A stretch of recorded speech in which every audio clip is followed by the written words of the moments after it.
jalonnent notre vie en incarnant le mystère de Dieu, mais connaissons-nous réellement les sacrements?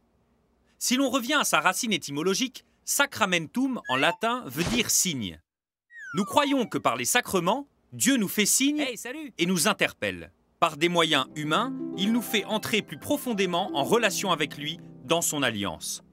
Par des mots, des gestes, des éléments de notre quotidien, comme l'eau, le feu, l'huile, le pain, le vin, les sacrements rythment les moments décisifs de notre existence. Ainsi, les grandes étapes de notre vie prennent une autre dimension, s'ouvrent à la puissance de l'Esprit Saint et à une vérité ultime.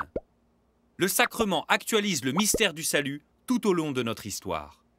Dans l'Évangile, Jésus nous fait découvrir deux sacrements.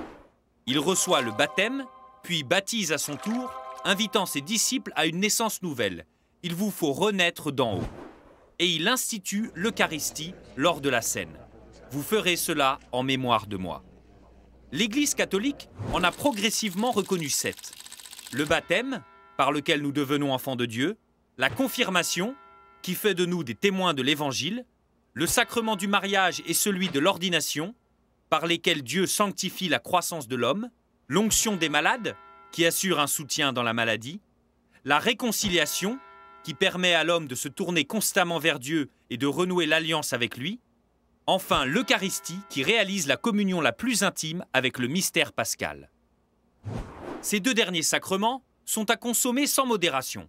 Ils nourrissent et fortifient l'homme dans sa croissance spirituelle et sa relation à Dieu. Mais attention, le sacrement n'est pas de la magie. Il ne peut se vivre que dans la foi.